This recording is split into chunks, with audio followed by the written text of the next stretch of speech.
Put some music in my food for me. Welcome to WatchMojoUK, and today we're counting down our picks for the top 10 most successful Dragon's Den businesses. For this list, we're looking at the most lucrative businesses to have appeared on Dragon's Den, but they don't need to have been made an offer by the dragons to be successful. Meet Terence and Trixie, the world's first and only ride-on suitcases for globe-trotting tots. Before we begin, we publish new content every day, so be sure to subscribe to our channel and ring the bell to get notified about our latest videos.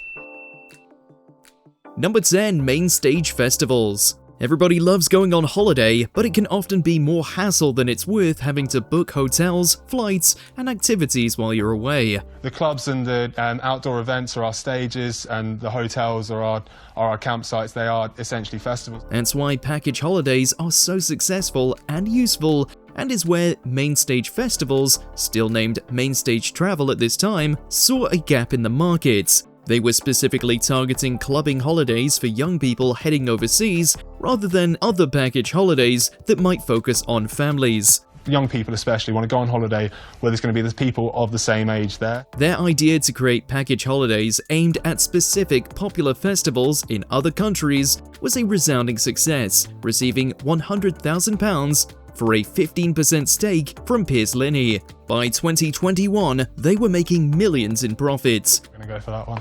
Oh, excellent. Well done. Well done. Thanks a lot. Number 9. Wonderbly. Originally called Lost My Name when it debuted in the Den, this business was the brainchild of 4 dads who thought personalized books would be a great idea for young kids, and wouldn't you know it, they were absolutely right. We've taken the idea of a children's personalized book to a completely new level, and we like to think that we've created the best personalized book in the market. The business allowed parents to get picture books made with their child's name on the pages, encouraging them to engage with reading. If you like it, you order it online, we print it, and we deliver it to your door in days. Piers Linney gave them an investment of £100,000 for a 4% stake in the company after some tough negotiations. Renamed Wonderbly, the company has only gotten bigger and has even partnered with major authors to bring more people to the page. After some shrewd negotiating, with some spiky input from a fellow dragon, Piers Linney makes Den history. Number 8. Look after my bills. Keeping up with your utilities is a nightmare. All your good deals will expire after a year, leaving you having to either switch to a different supplier or suck up the new charges. Our service minimizes the price you pay for gas and electricity. That's why Look After My Bills was such a good idea. Entrepreneurs Will Hobson and Henry DeZoot said that they do all the switching for you to ensure you are always on the cheapest tariff. There has to be some new innovation to change this, and we think we're the ones that can do that. Unsurprisingly, the Dragons were all eager to make an offer since the business was proven to be both popular and profitable, but it took Will and Henry hours to negotiate them down to a 3% stake in the company, split between Tej Lavalny and Jenny Campbell. It's now an incredibly successful switching service. Hard negotiations, well done. Number 7. Wonderland Magazine. One of the most unique products to appear in the Den was this fledgling fashion magazine about all things on trend.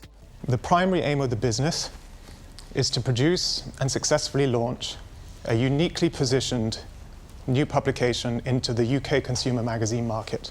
Hugh Gwither brought his magazine onto the show seeking £175,000 for 17.5% and initially confused the Dragons by pitching something as risky as a brand new upscale magazine on the show. Ultimately though, Peter Jones saw the potential in Wonderland and gave Hugh the full amount for a 40% stake. Well done.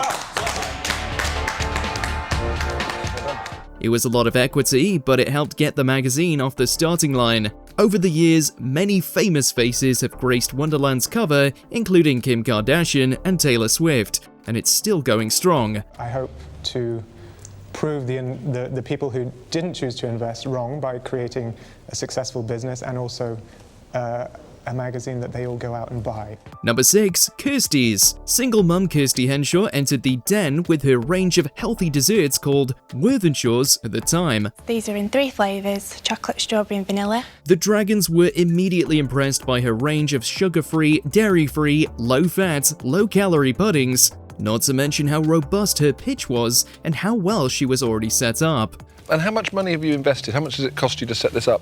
It's cost me so far about 20,000 to get to market. She was in a perfect position to make use of an investment from a dragon and in the end landed a joint offer from Peter Jones and Duncan Bannatyne for 30%. Though they weren't the only dragons to offer, years later, and Kirstys has become a highly successful multi-million-pound business stocking tasty treats with major British retailers. I went in there really wanting Duncan and Peter, so when that was an offer then I just couldn't refuse it. Number 5. Trunky. Despite being successful entrepreneurs in their own right, sometimes the dragons can't see the gold mine sitting right in front of them. That's exactly what happened when Rob Law brought in Trunky, a children's novelty suitcase that could be ridden on. A godsend for anybody who's had to spend hours in an airport with young kids. Trunkies are lightweight and durable, made out of the same materials adult suitcases are.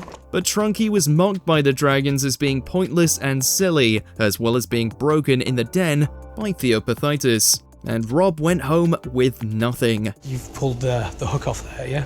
I shouldn't have done though, should I? But the joke was on them because Trunky became extremely successful. Millions of units have been sold and it's stocked by major retails, including Argos. Broken any Trunkies since I last saw you? Not recently, I have seen absolute loads. Number 4. Mini Cabbit. Once upon a time, there was no price comparison website for taxi companies, leaving people unsure which company to use in a pinch. That's where Amir Hassan's Mini Cabbit came along, proposing to offer customers the cheapest way to get to their destinations by quickly comparing minicab rates from hundreds of companies. We've already attracted 100 licensed minicab operators across the UK. But though a deal was reached in the Den, it ultimately fell through behind the scenes, which happens from time to time. But I'd like to accept Deborah and Peter's offer. Wow. In the end though, he didn't need the dragons because Minicabbit was able to thrive on its own, growing to collect prices from up and down the UK. Time will tell if it was the right decision or whether I should have gone with the sweeter deal that Piers was offering. Number 3. Tangle Teezer. Another popular reject. The dragons couldn't see the potential in Sean Palfrey's innovative hairbrush. Palfrey claimed that it was a new type of brush that was effective and painless at detangling hair. Again, Palfrey was mocked by the dragons, who unanimously didn't see anything worthwhile in a brush like this. You really had one job to do today, which was demonstrate that this is a cracking product and is the product that needs to go out there. You haven't demonstrated that. But it didn't matter what they thought because the viewing public loved the Tangle Teezer and bought it in droves. By mid-2021, Palfrey has made an incredible £200 million from his business. We have the Tangle Teezer in action. With its patented teeth, the Tangle Teezer has gone from strength to strength since appearing on the show, and now millions of people have one in their homes. No, I think you've done very, very well.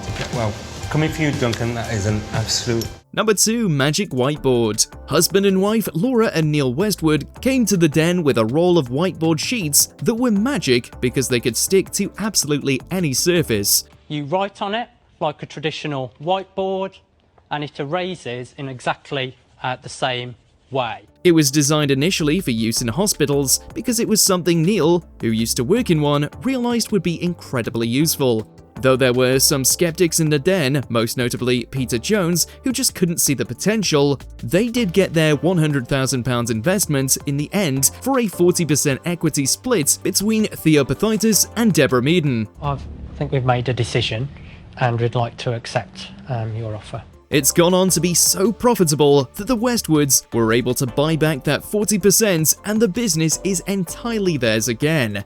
I'm loving it. They're making an incredible amount of money. Number 1. Reggae Reggae Sauce. Widely celebrated as the most successful pitch in Dragon's Den history, Levy Roots blew the dragons away when he wrote and performed a song to pitch his Reggae Reggae Sauce. Put some reggae sauce on your list. He wanted £50,000 for 20%, half of which would go immediately on renting a bigger space and buying the equipment needed to mass-produce the sauce in the necessary volumes, since until then, he'd actually been making it in his kitchen for years. I think that deal, it's not ideal for me, but at the same time, I think this is going to do fantastic for the sauce, so I would accept it gladly. He had to give 40% of the company away to Peter Jones and Richard Farley in the end, but it was well worth it. Reggae Reggae Sauce is a widely sold household name in the UK now, selling millions of bottles a year. Put some music in the food for me and give me some reggae reggae sauce. Have you ever bought any of these products? Let us know in those comments below.